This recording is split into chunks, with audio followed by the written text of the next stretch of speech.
I'm dealing with this car now. This light keeps going out. It's a LED strip here that goes. It's not even the bulbs. So this on that side is out, and it's weird because when you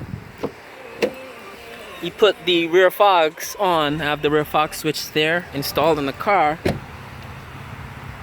It just makes it brighter, but it looks like it's not out now. So there's actually bulbs behind the LED strips.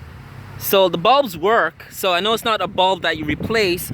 On this thing, when those LED strips go, you have to replace the whole unit. So you would think it's a bulb that's out, like a light bulb, but it's actually the LED strip. Turn the rear fogs back off. That's just the rear fog lamps. So you can see it's still out. But this E90 business is so annoying because I was gonna spend $300 something to replace that at a dealership.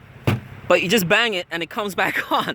So it's a matter of banging the thing, and then it goes out like it goes out maybe a couple of days or a week later. It'll just die out again.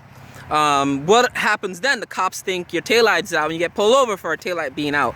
I haven't gotten pulled over. You know, where I live, the cops don't harass people like that. But if I do a road trip out of state or something like that, that's gonna be an issue. So the dealership, one of these things is about $300 something. We just replace that little part because the whole thing is one unit. See if my trunk is open. It's not open, but it's one unit. What you could also do is, I'll open my trunk actually to show you guys. The issue with that is, this thing is this cable kinks the wiring for that light. So a lot of people realize what they find in the forums is that opening this up and checking all your wires to make sure they're not kinked, because there's a sharp angle there. And sometimes the wire gets kinked up and maybe break, especially if it's getting colder like it's colder now.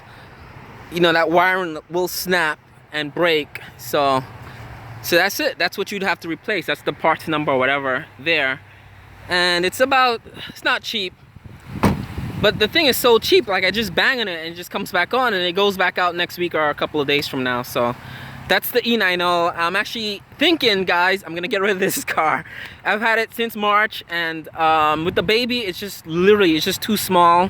And it's not as fast and sporty as I thought it was compared to the E46. The E46 I had was fun to drive.